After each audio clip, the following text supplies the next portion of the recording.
Good morning, everybody.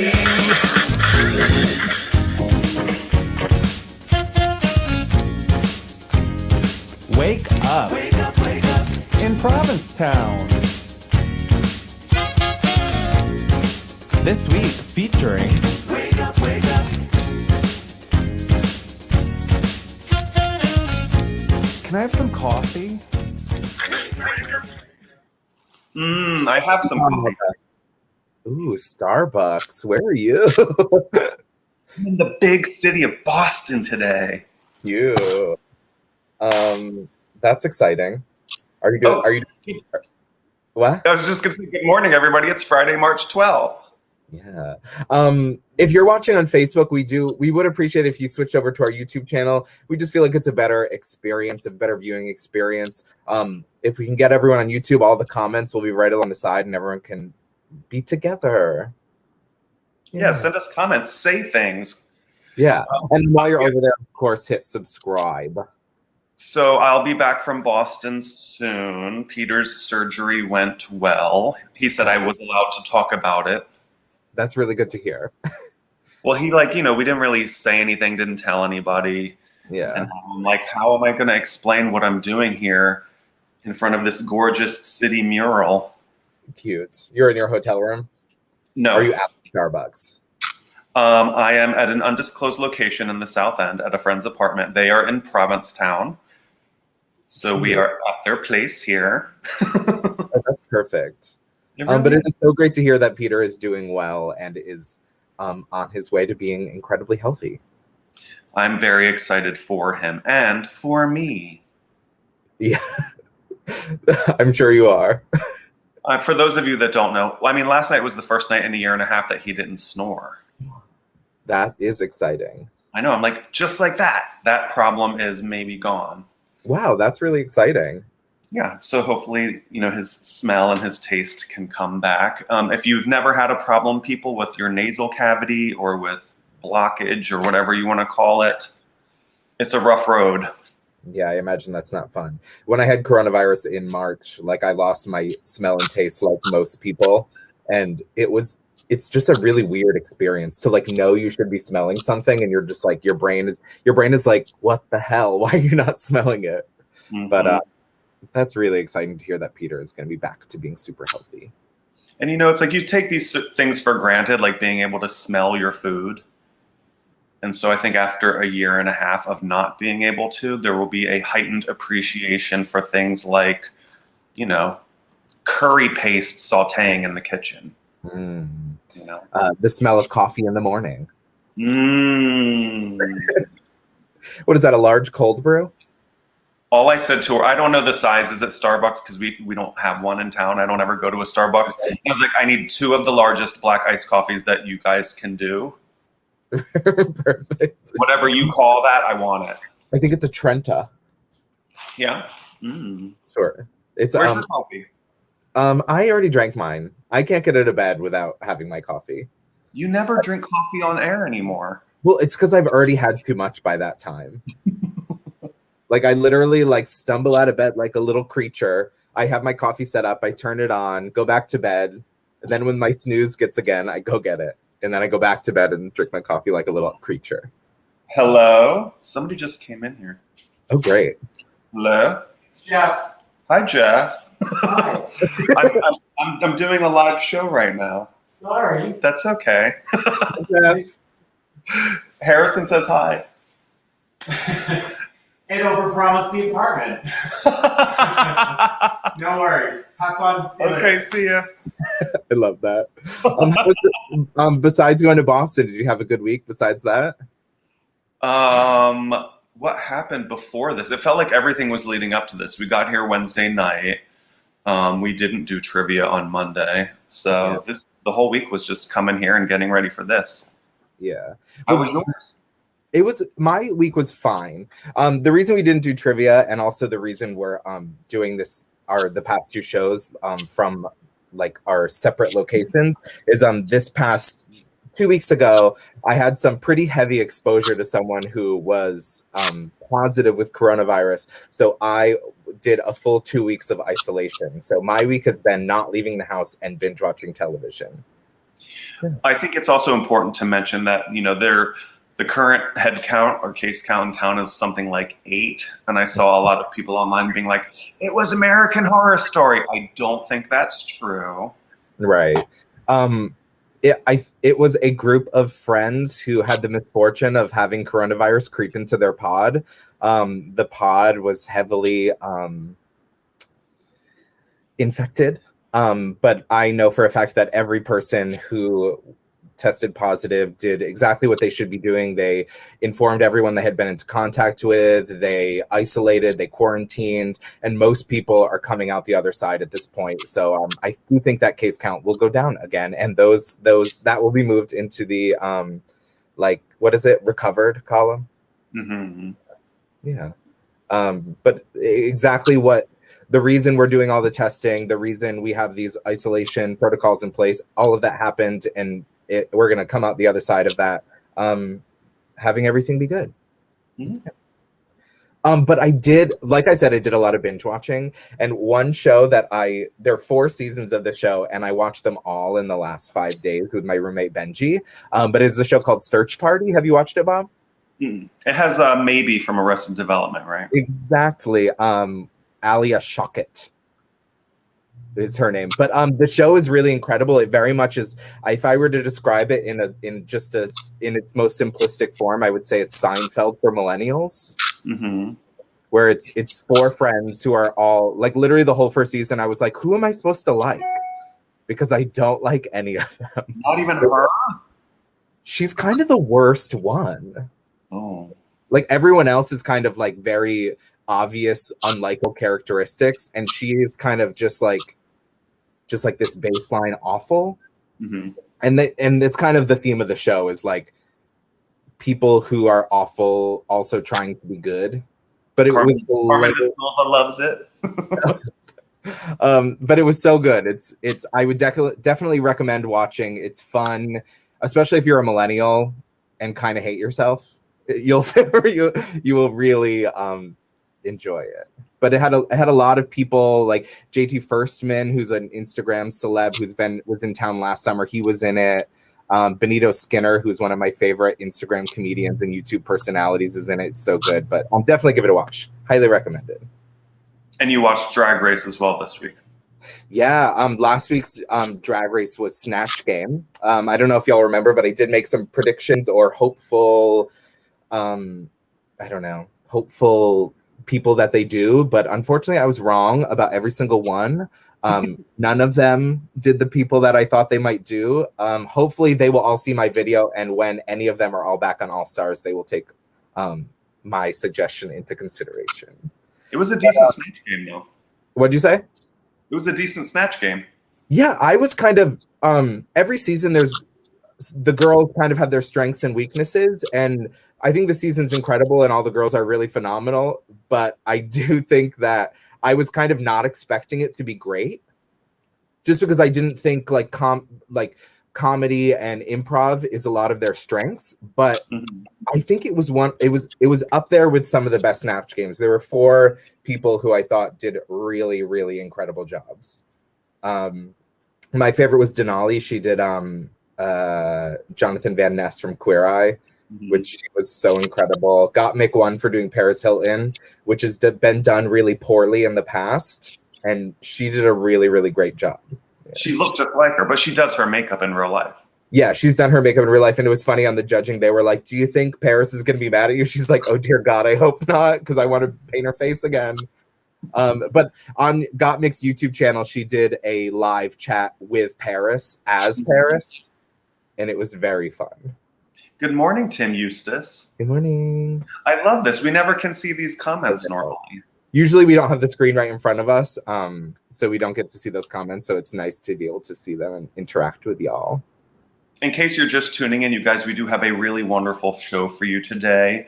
I got to sit down and have a chat with David Dunlap of Building Provincetown about his obsession with the culture and architectural history of Provincetown. He knows so much, and you wouldn't expect anything less from somebody that worked at the New York Times for 42 years.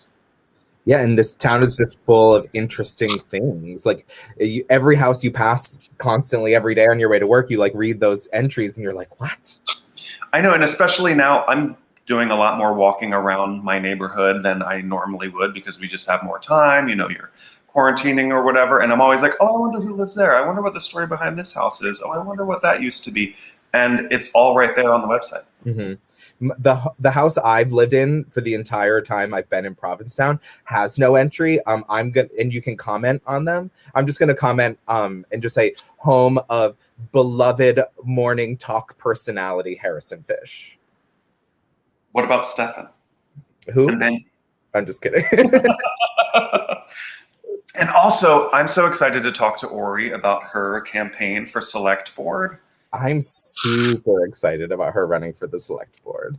And I asked her if she watched the Sarah Peak interview. And I'm like, Ori, we were just talking about this with Representative Peak about how do we get good, community-minded, young, enthusiastic, smart people to run for office. And then, she's doing it. Somehow we did it.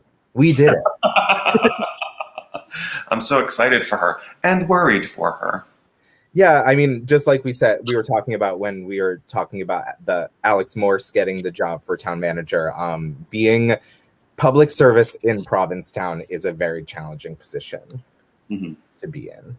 You're under a magnifying glass. Yeah.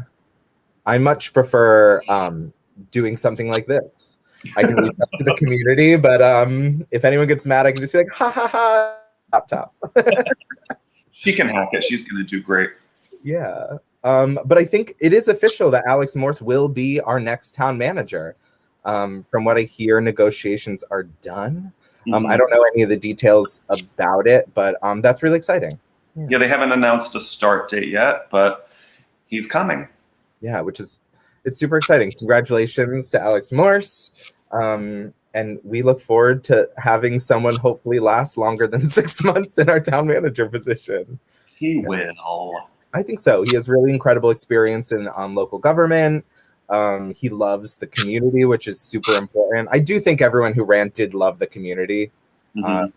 Why would you subject yourself to that position if you didn't? But yeah, that's exciting. So what's going on in town? What's the local news? I've been gone so long. What's happening? Is American Horror Story still there? Yes. I mean, I haven't left my apartment in 2 weeks. So I didn't get to see any of it. Hi, Joe. Hi, Joe. I didn't get to see any of it, but one of the ways in which I delved into the Provincetown community while I was trapped in my house was Provincetown Community Space, which is always good for always delivers a good time. And there was a lot of talk about American Horror Story. There was a video of like a car rig driving down Commercial Street between like what is that, like Standish and the town hall. So I mean, that's why I'm most excited to watch the show I always love American Horror Story, but I'm excited to like watch all my favorite places go by. Right. Yeah. Ryan Murphy did post an image of Macaulay Culkin, and I think it was the woman who was in Popular. What's her name? I don't remember. She's been in it before. She was in Apocalypse, and she's really great. I want to say she played like Mary Cherry on Popular or something. I think that's her big claim to fame. I don't remember Popular. Me either. I just remember when she first came out, Ryder Street, thank you. When she came out on American Horror Story, a lot of people were like, oh my God, the girl from Popular. And I was like, who? But that's really exciting. They were on the beach. They looked like they were having a good time. They also posted a really spooky image. Did you see that one? Of like the man standing in Commercial Street. I think it was right by Ryan Murphy's house. The image was taken, but it was cool to see Commercial Street and a spot that I bike by every day to and from work with like fog and a creepy guy. I'll try not to think of that when it's 1 a.m. and I'm leaving work and I'm creeped out and the fog is rolling in. And I'm like, don't think about that creepy guy sitting in the street. Leslie Grossman. Yes. Yeah. This is great. We can have people fact checking us the whole time. This is great. We didn't have to do any research. We'll just have people do it live with us. I don't think anybody saw Kathy Bates though.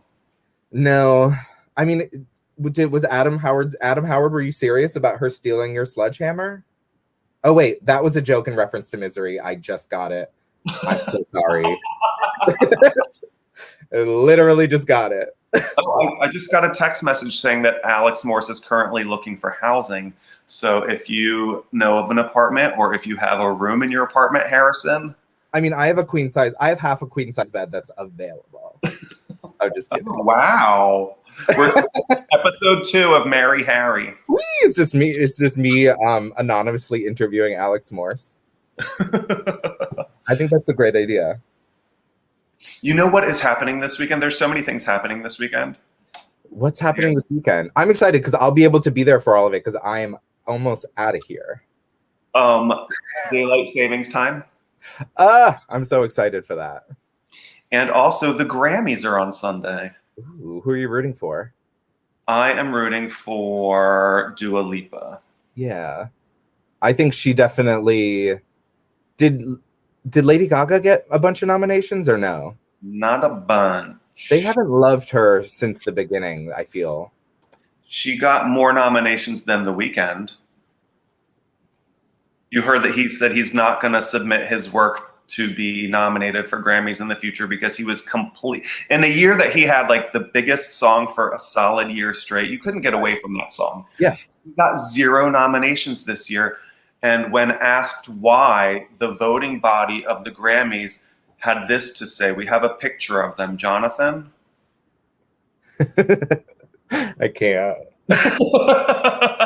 Which is a weekend. It's obviously, am I pointing the right way? No, old white people nominating people for awards. Yeah. Do this. Yeah, he like very clearly had the biggest song, like you said. He performed at the Super Bowl halftime show, and I just feel like the trifecta for that is at least like Song of the Year. Yeah. Like what 5 songs did they pick over that song? I mean, one of them was the Dua Lipa song. And, if you think back to the whole pandemic year, you're like, what albums really got me through that really difficult time in my life? Don't Start Now was one of the ones for me. Like from the very beginning, like that came out in like November of 2019, maybe. Mm-hmm. And, helped push me through my illness. I don't know about you. An album that really stuck out for me over Isolation, which I don't think got nominated for any Grammys just because it's not the type of album that would get nominated for a Grammy, but it's Charlie XCX, who I'm a huge fan of, and she's a huge fan of Provincetown. She came here 2 summers ago. I actually met her at Boy Beach. Mm-hmm. I was that person butt naked at Boy Beach being like, is your name Charlie? But she released an album called How I'm Feeling Now, and she recorded it all while she was in isolation. So it's a really fun, dancey album, but it's all in the spirit of isolation. So all those feelings of existential despair that we all had is all in this album that you can also dance to. So it definitely was my most listened to album through isolation. Album of the year. Dua Lipa. Sorry, man. In my book. What's the weather like there? The weather's been kind of nice this past week. We had a few warm days. I live kind of in the middle of the nowhere, so even though I was isolating, I kind of managed to like sneak out and go for like a trail walk and not really see anyone. This coming weekend, it's going to be nice. It's going to be warm again today, and then kind of cooling off into the weekend. Sunday is kind of horrific, like a high of 44. Yay. Low of 19. Not fun. That's a pretty wild disparity. Yeah, maybe it's good. It's probably going to be like warm all day and then like plummet when the sun goes down, and then we'll have like a cold beginning to our week. Here in Boston, it's a solid 10 degrees warmer than it is there right now, I think. I hate that. So I did get to do quite a bit of outdoor walking while we were here. I did a really beautiful walk around I guess it's called Jamaica Pond in JP. Oh my God. When I lived in JP the first year I moved to Boston in like 2008. Mm-hmm. And that was my running route. I'd run down Center Street, around the pond, and then back home. So beautiful. It is a really cute neighborhood. I like it there a lot. Ooh, spooky. Yeah, that's that. Who made that? pretty sure it was Jonathan. That came from Mark Correct. He said to Dewey just now. Did Siobhan endorse this? No, but do eat it sound. We need to have her on the show soon. Oh my God, we definitely should. But that's the image I was talking about with that creepy man standing. And that's right around where Ryan Murphy's home is, right? Not to like tell everyone where Ryan Murphy lives, but I can't really tell where that is. yeah, it's spooky. I guess the tides this week are not really conducive to clamming, but low tide is in the evening, early to mid-evening this weekend. But I did hear from Chris McCarthy that there is a petition to get clamming extended for a month like they did last winter. So clamming is supposed to end at the end of March. Last year, of course, because we were all cooped up, they felt real bad for us. And they were like, stay clamming, go clamming for another couple of weeks, you sad, lonely, isolated people. I mean, I think we're all still sad, lonely, and isolated. So I think it's not a bad idea. I mean, it's great. It's a way to be outdoors. It's typically distance. Mm-hmm. There's typically plenty of space to kind of stay to yourself, which is good for the times. Yeah, we'll see. I don't know if maybe they're gonna stop it because like restaurants will be reopening. So that way. Oh, great. That's what I thought. I can't with that image. We'll ask Siobhan if she's going to include that in her marketing materials for the spring. Have you been able to eat at Sal's while they've been at local? Oh yeah, I went. I took Peter there for Valentine's Day, and then the following weekend we went with our friend Eric. And it's fabulous as always, super delicious, and it's just like the cutest space. They're in 186, which actually David Dunlap talks about. Ori runs that place. 186 is all over this episode. I love it. I haven't had a chance to go in, but I do think I might have a celebratory out of isolation dinner at Sal's. Do it.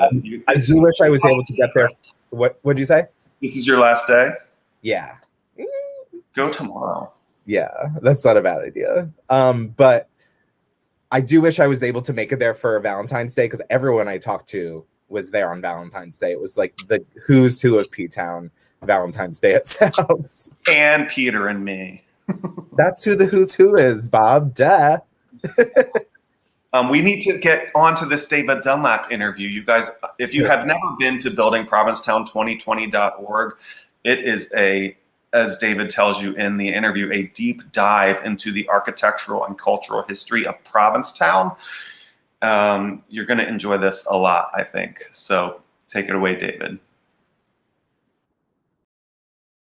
David Dunlap, thank you so much for making some time to come on our show. Greetings. Good morning. Now, building Provincetown is very clearly a labor of love. When did your love affair with Provincetown begin? It began in 1989 when my then boyfriend, no longer in my life, I'm sorry to say, but I'm very happily married these days. He had a week-long share, sort of randomly from a friend, and we set off for Provincetown, having no idea what we were getting into. We'd never been, we'd never aspired to go there, except when now we had this week out in the West End, and just expecting that it would be a gay resort, whatever. We had no picture in my mind. And we came over on the Provincetown 2, so, the 3-hour sail across Cape Cod Bay. Mm. And then the Torre di Mangia from Siena started emerging from the mist. And as we rounded Long Point, and this tiny town of houses just chock-a-block, shoulder to shoulder, and this 14th century Italian granite tower. I just like, where are we? And it was fall, which is one of the reasons that we had this share, I'm sure. So there was no swimming to do, but we did a lot of walking. And what I certainly remember is walking in the cemeteries. I didn't know at that point that whole necropolis is actually, 3 separate cemeteries. So I walked from one to the next, not realizing that I was going from the town cemetery into St. Peter's, expecting names, because I thought this is New England, right? So I expect names like Nickerson and Atwood and Coffin, and certainly I find those. But then, like, there's a whole cemetery full of names like Avalar and Santos and Silva and Pereira and Ferreira. And I'm thinking, wait a minute, what is this place? And the richness of its history was evident. The complexity of it was evident, and I fell in love. That's so sweet. And you had already been spending some time as a historian for the New York Times before you ever showed up here, right? That's correct. I was an art history major in college, specializing in architecture to the extent that I could be made to get to class. And my father was an architect, so I sort of grew up immersed in architecture. And when, not long after I joined the Times, my first page 1 story had to do with the closing and the impending interior demolition of the famous Biltmore Hotel near Grand Central Terminal. And I so loved doing that story with all of the implicated landmark status and what is cultural history as opposed to architectural history, that I soon, that became my niche at the Times. And I photographed a guidebook to New York City architecture in 1979. I wrote my own book on this Broadway, the whole length of the street from Bowling Green up to the Bronx, and took the photographs. And then I did a book on the houses of worship of Manhattan, again, photographing and researching. So yes, that's a long answer to your question. The short answer is yes. So how long after that first visit to P-Town did you have this idea to do sort of the same thing here? So we came back in 95, and then we started coming back more and more regularly. And it was about 2005, I'd say maybe a decade into our return to Provincetown, that what I was looking for, frankly, was, and what I did with Building Provincetown was the book that I wanted to see. There were lots and lots of books in Provincetown. In fact, all the books that you see behind me, those are all books about Provincetown. Really? And yes, and the notebooks are all notebooks for the Building Provincetown project. But none of them offered a comprehensive, they focused on individual landmarks or people, to the extent that there were more or less sweeping guides. They discussed each thing briefly, and they didn't get into the hundreds of intriguing, odd houses and buildings that dot the town. And that's what I wanted to find out about. And I kept waiting either to discover that book or to see that book published. And after a while, I just said, well, Dunlap, why don't you do it? When did you finish the first edition of it? The first, excuse me, and thus far the only edition of the book was finished and published in 2015.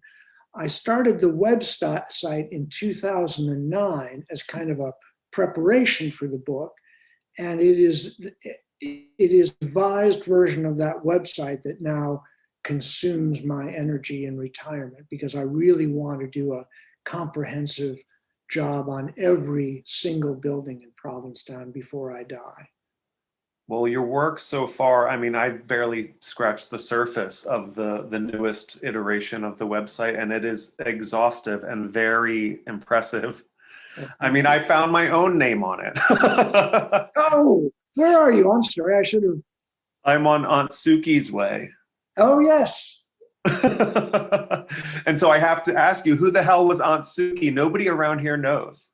That I will confess the same ignorance. That has eluded me. I do know who Captain Birdie is, but I don't know who Aunt Suki is. was. I refer to this part of town as the Ways. Like this neighborhood is like Priscilla Alden Way, Oh, yeah. Aunt Suki's Way, Captain Birdie's Way, Harry Kemp Way. Yeah. I live in the Ways. I live ways out. What a great. I love It that. I mean, I love that.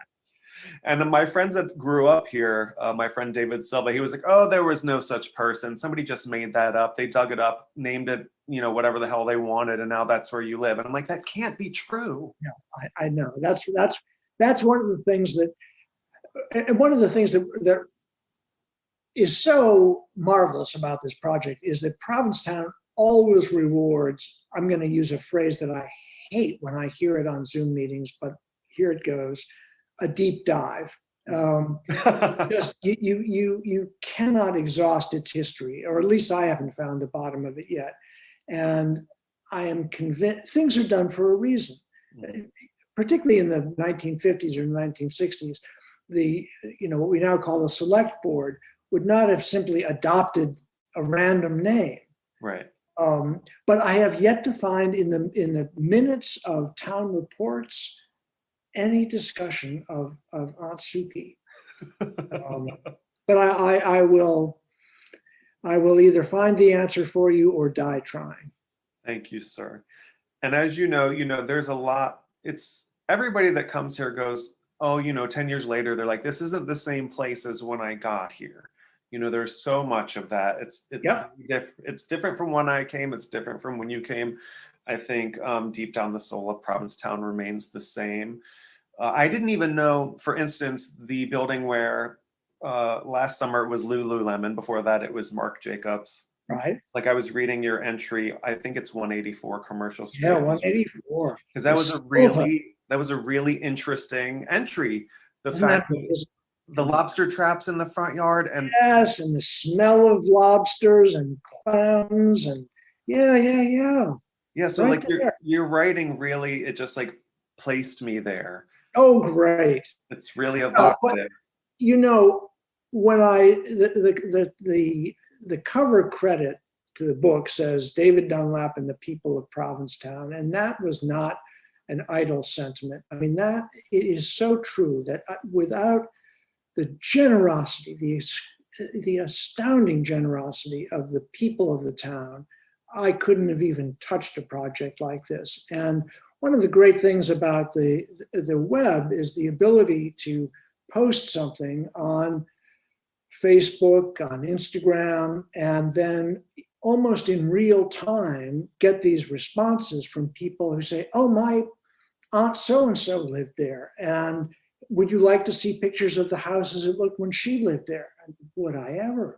In fact, I'm working right now on 186 Commercial, which was the home of Captain Matheson, whose descendants are all buried in one of the great big vaults in the town cemetery. This is his great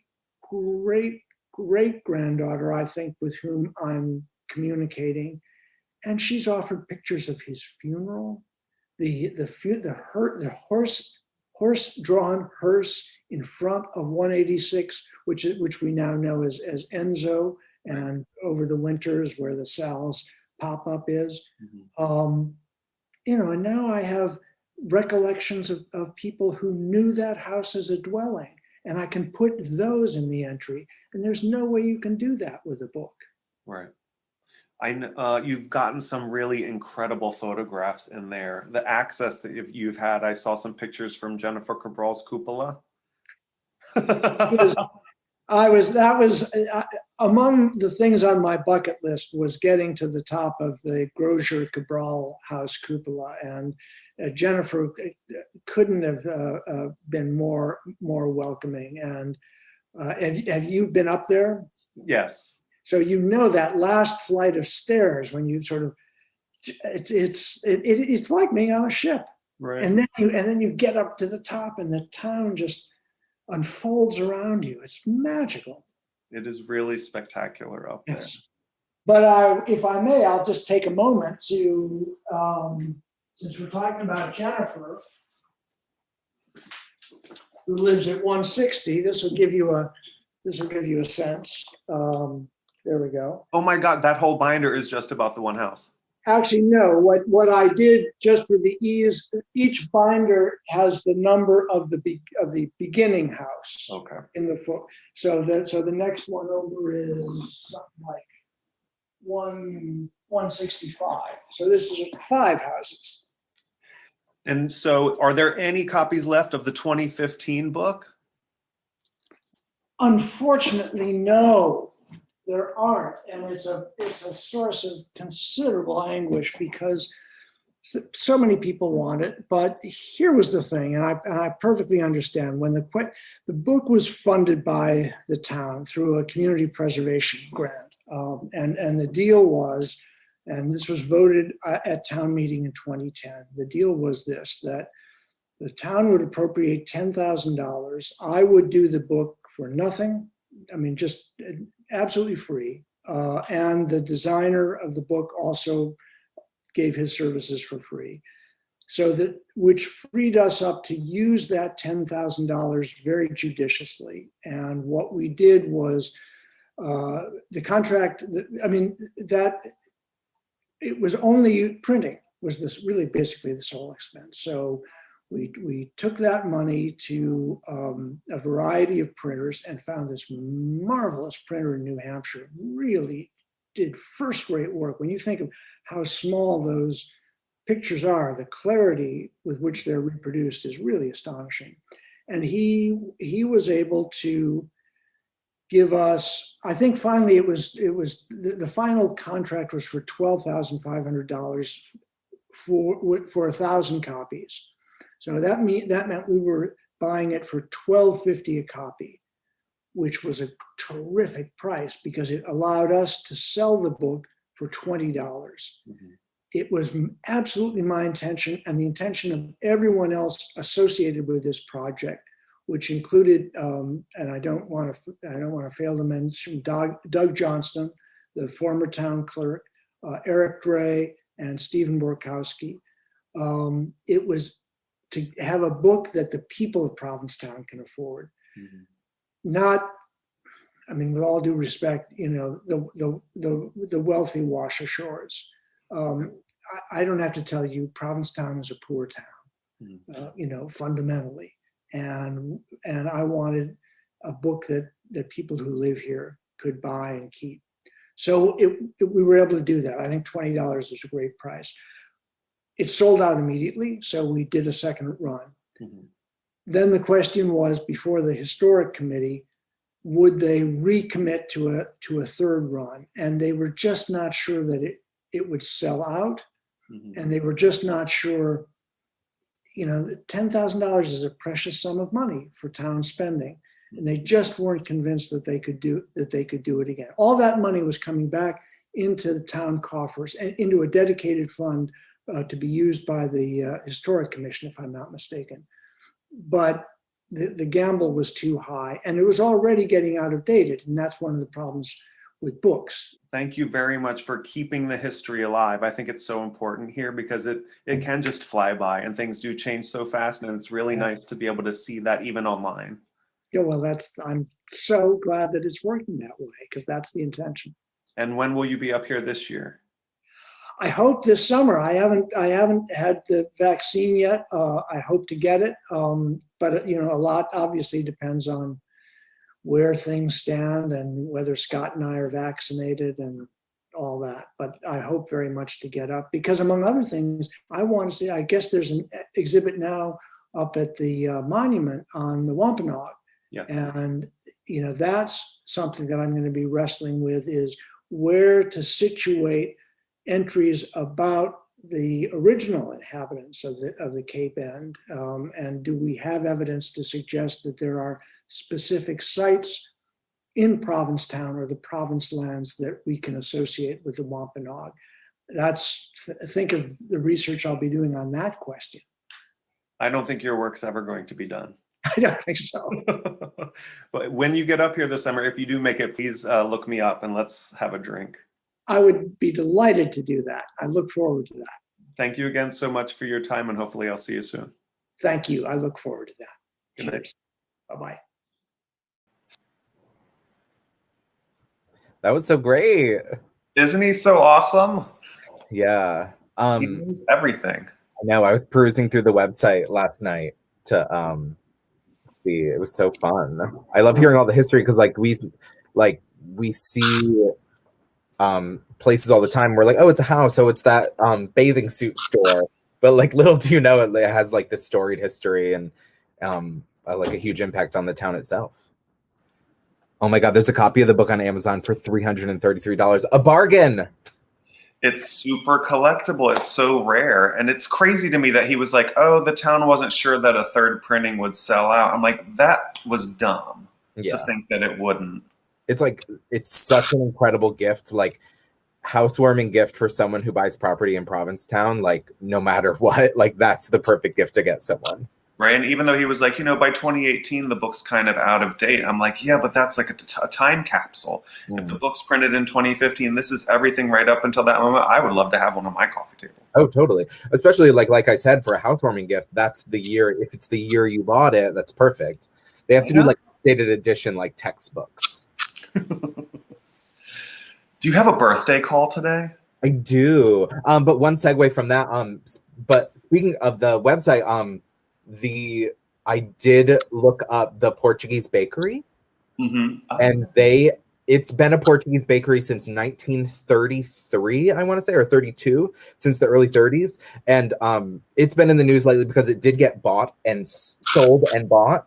And we will all be happy to know that they are going to keep it the Portuguese bakery. Kind of expands. And one really exciting thing that the new owner said is that they want to get back into wholesale bread selling. So I guess it used to be a thing where restaurants in town would buy like Portuguese biscuits for breakfast and things like that. So that's exciting. Cool. I can't wait. But right next door, there's been a lot of sales on that little street. The post office cabaret just sold as well to the owners of Tin Pan Alley, and they are going to, I assume, because they love performances and performers, to keep it a restaurant/performance space. So that's also exciting that they're going to keep that alive and well in Provincetown. More performance venues staying alive. Like I dread the day when a place like the post office turns into a condo or something. Yeah, totally. Yeah, but speaking birthdays, this one's really exciting. Not necessarily a Provincetown person, but I just had to give this person a call. It's their birthday tomorrow. It's actually my little sister. Oh. She, I think, has seen. Sorry, Alan, if you're watching, for cutting you out of that picture. You just weren't part of the story. My brother's just on the other side of my sister. But let's see if she's available. Let's see if she's going to blow off work to talk to me. How old is she today? Or can you say? 27, 28? You don't even know. Hello. Good morning, Erin. Good morning. I know I'm a day early, but I wanted to wish you a happy birthday on my show. I'm so honored. You're officially not only a part of the birthday calls, but the birthday calls that picked up. I'm watching every Friday. I'm so glad I have Fridays off. Oh, I love that. Yay. So happy birthday from me, Bob, and all of our viewers. They're going to wish you happy birthday. And next time you're in town, we will be sure to get you a Scott cake for your birthday. Yes. My sister loves Scott. Love you too. I'll talk to you soon. Thanks. Bye. My sister loves Scott cakes. Every time she comes, she refuses to leave until she gets a Scott cake. So get her a dozen. That's not a bad idea. In other exciting, celebratory news, yesterday, our good friend and local beloved person, Andy Condello, got married yesterday on the breakwater to her now wife, Danielle. Wasn't able to make it. What did you say? So congratulations, Andy and Danielle. I wasn't able to make it because, like I said, I've been trapped in my house, but it did look like a beautiful ceremony. It was at the breakwater. Everyone socially distanced and masked up. Congratulations to Andy and Danielle. We're really excited for you. Aww. One last thing in, I guess, global news. Did you watch the Oprah interview this past week? Parts of it. Yeah. I watched parts of it as well, but obviously the internet has been on fire with the memes specifically. Hmm. But do you have a take on it, or? I mean, look, I told you this before. I totally relate to her as a biracial person in a white person's world. I get it. I totally get it. People are horrible and racist. But also, this was the comparison that I made to you. I was like, you don't marry into a mafia family and then 3 months later go, oh shit, I'm in the mafia. Like you knew who those people were. And one of the first things Oprah asked her was, well, Megan, didn't you think about what your life was going to be like? And she's like, no, not really. And I was like, turn it off. I don't even want to hear another word that she says. I did listen to more, and then I was horrified at the way that she was treated. But like, you can't enter into something like that not thinking about what it's going to be like. Right. I mean, it's also like I can understand having the perspective like, oh, it's going to be a fairy tale. I'm going to be a princess. This is a prince. It's going to be magical. I'm going to get to wear pretty dresses, blah, blah, blah. But so like, I get that perspective, but I do think you're right. Like, we all grew up with the Princess Diana scandal, and like, obviously that ended horribly. And it was all due to the infrastructure of the royal family. And yeah, and it's like, obviously this is kind of the final nail in the coffin of being like, the royal family is a racist institution because of what she said, that someone asked how dark the baby would be and they were worried about it, which is like, wow. Right, exactly. Right. But it's like, obviously that's kind of like the nail in the coffin for it being a racist institution, but like, every piece of gold, every piece of structure that those castles are built upon is colonialism and racism. Mm-hmm. So like, it's like we been knew. Yeah. Right. I mean, it's like, yeah, you saw what happened to Princess Diana, and if you didn't know Meghan, girl. I don't want to blame her, obviously, but it seems to all be like kind of a horrible situation. She did kind of express that she doesn't think the queen is a bad person. She doesn't think that Kate is a bad person. She thinks they're not bad. The whole thing around it is bad. And I know I sent you those comparison images. That's what was really, really horrifying, was seeing the way they treated Kate. The same newspaper, the same website, whatever the Daily Mail is, they are racist. The Daily Mail is racist. Right. Well, it was a lot of different British media websites, and I found these images where it was articles side by side, where one was like, oh my God, Kate's settling into her maternal instincts, can't keep her hands off her baby bump. And then the exact same, media company, the article like, Meghan won't stop touching her belly. Like, how horrible, like, is that even safe? Blah, blah, blah. It's like, so it's horrible and all around a bad news. But I also think like I kind of also, not that I'm talking about it on my show, so it's obviously that it's not that I don't care, but it's like, I don't think everyone should just kind of take a step back. Everyone, like, you don't have to be on a side. And I think one of the things that the internet has done, and also like probably the political atmosphere of the last, obviously 5 years, but the last 20 years, it's like, you don't have to be this or that. You don't have to be team the queen or team Meghan. You can be like, wow, that's kind of shitty all around. I feel bad for the bad things that happened, and I hope they can work through it, and I hope they can all lead happy lives moving forward. I mean, it might change that institution forever. Who knows? Which would probably be great. Let's bring Ori on. I want to talk to Ori about the select. Are you there, Ori? Hello. Hi, Ori. Oh, we can't hear you. That's okay. There we go. Perfect. Good morning. Good morning. Thank you for coming on the show. This is your first interview as a select board candidate, right? It is, and thank you for having me. Of course. So what I need to know, because I know we all know the kind of fray that you're about to jump into, what inspired you to run for select board?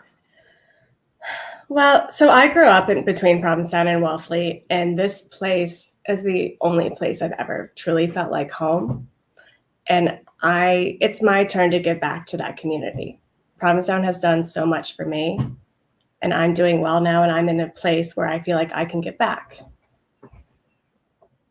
I'm really excited that you're running because I think a perspective of having someone who's really like been in the trenches of Provincetown, working in restaurants, dealing with tourists. I feel like that's a perspective that isn't necessarily well represented on our select board.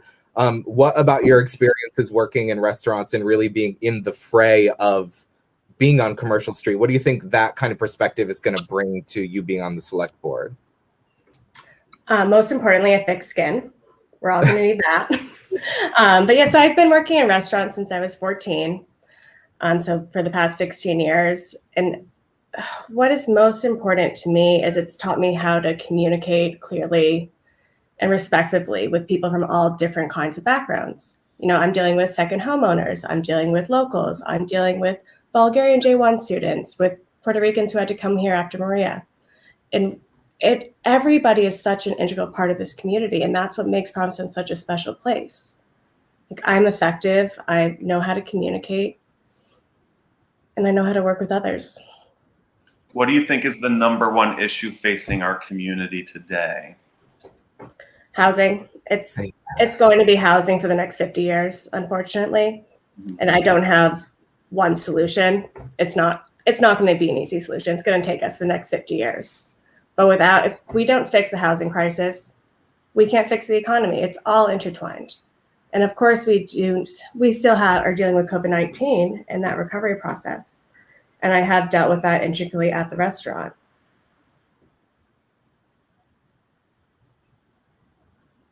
Harry? Oh, yeah. Sorry. No, I think you make a really incredible point where, like, I feel like obviously our community is made up of so many different types of people. We have Bulgarians, we have Jamaicans, we have wash ashore, we have a queer community, we have locals, we have Portuguese people. And I think restaurants are the place where they all kind of interact with each other. And I feel like that experience of working in a restaurant, you kind of get to see the needs of all the different types of people that live in town.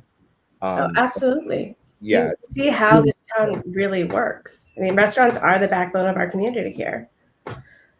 Right. And one of the things that affects restaurants the most is housing. Obviously, everyone who owns and is selling in Provincetown wants to make the most amount of money they can with their sale. But with every house that gets bought up by someone who's has the money to afford it, that isn't necessarily working in Provincetown, is a location that someone who works in a restaurant can no longer live in.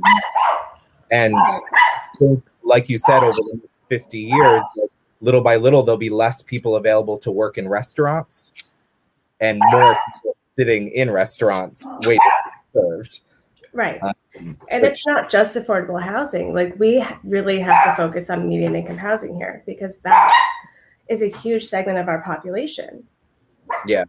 I mean, I'm like dipping my toe into possibly buying property in Provincetown, and I'm in like this weird bracket where I'm just above being able to have affordable housing, but like well below a person who can afford $1 million house. I've been navigating that also. And I have been luckier than most because my employer gives me housing. Yeah. But I've watched so many people move from summer rental to winter rental to summer rental to winter rental, and you can't really put roots down that way. And that's why we have lost so much of our young community. That's when I was growing up, we still had Provincetown High School, and that wasn't that long ago. Yeah. I know I'm young, and I'm just going to put that out there now. But I think that's a great perspective to have as someone who was a young person. I mean, just having a different perspective of a different age group is an incredible thing to have. We need every age group, every demographic represented on our select board. Yeah. And that's why I'm doing this. Whether I win or lose, I want to bring my voice to this conversation, and I want to encourage others that have been marginalized to bring their voice to the conversation. Ori, you know, I don't know if well, obviously, I'm sure that you are paying attention right now to what's going on with Peer Corp. Mm-hmm. And I think one of the most difficult things about being a member of the select board is trying to balance all of those interests. Like, we're trying to keep the culture and spirit of Provincetown alive, but also I think one of the primary functions of the select board is to try to generate revenue for town or make the town financially work. Like, how do you find that balance? That's always the question. I mean, as a manager, so I manage Local 26 Restaurant and Enzo Guest House. I do know how to work with a budget. I'm well aware of that.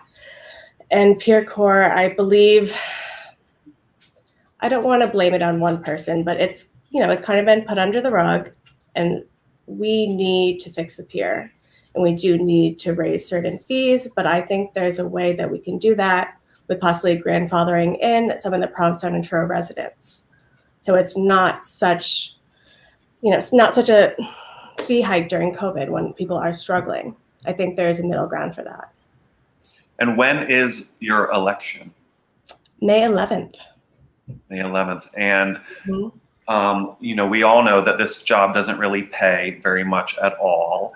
And so most of the people that tend to run and get on the select board are older than we are, and I'm not to make assumptions about people, but people that can pay for their own yard signs and stuff. Yeah. So like, is there a fundraiser for you to where people can contribute so that you can buy signs and stuff? Yes. So we I think just minutes ago, launched my website, orianaconklin.com. And there is a link on there to Act Blue where you can donate. Excellent. That's great. Do you know who are your potential people that you're running against? Has anyone else officially thrown their hat into the ring? As of yesterday, nobody had returned their papers. I do know that Lise King is thinking of running again. I know Leslie Sandberg pulled papers. And then I heard there was a, 11th hour mystery guest, but really? I haven't figured that one out yet. Yeah. Cute. But you don't know who it is? I don't. I really don't. It's I'm a horrible liar. Don't worry. It's Lise King's seat that's open, right? Or that is is up for election again. So she's potentially running again. Yes. Cool. Well, good luck. You certainly have our love and support. Totally. Yeah. I'm excited to see someone who is like a peer, someone who I see around town kind of doing the same thing, loving the town, working really hard to make a beautiful experience for the people who live here and also the people visiting. I'm really excited to have that perspective potentially represented on our select board.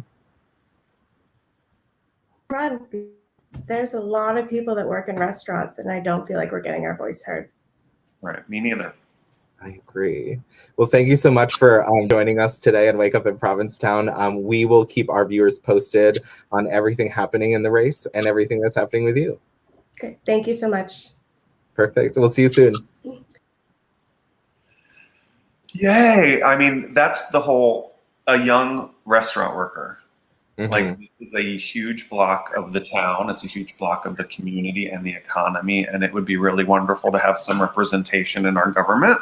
Yeah, that's really exciting. I mean, just having someone step up in kind of our crew of like younger restaurant workers, just having someone step up and say like, I want to have a voice within the community is really exciting. And I hope knowing exactly how harsh that environment can be. So not just congratulations on running, Ori, but thank you for even considering it. I don't think, it's not an easy thing to try to do. Yeah, I hope it inspires tons of people, not necessarily just young people, not necessarily restaurant workers, but I hope it inspires anyone who thinks that like, oh, I'm not the right person to run for select board. I think any person who loves this community and wants to have a say, not necessarily should run for select board, but like can get involved. Absolutely. There's boards all around town, volunteer boards that I know have a lot of spaces open. So if you're someone who's been inspired by Oriana, we will figure out how to get that information out there to fill those seats. So maybe next Friday we'll be in person again together? Yeah, I think so. That'll be exciting. It's been so long. Yeah. I have been able to sleep in until like 7:15, which feels so civilized. When I don't have to be around other people, I can just splash some water on my face and pretend that I showered. It's so nice. We'll get outside. It's beautiful. You guys, we want to thank our sponsors, the Adam Howard Metal Shop at 3 Bradford Street and Be Well Cannabis Dispensary. Thank you guys so much for supporting our show. And thank you, everybody, for waking up in Provincetown. Wherever you are. We'll see you next week. Be sure to check out our YouTube channel and give us a subscribe on that. We will see you all next week. Bye. Bye.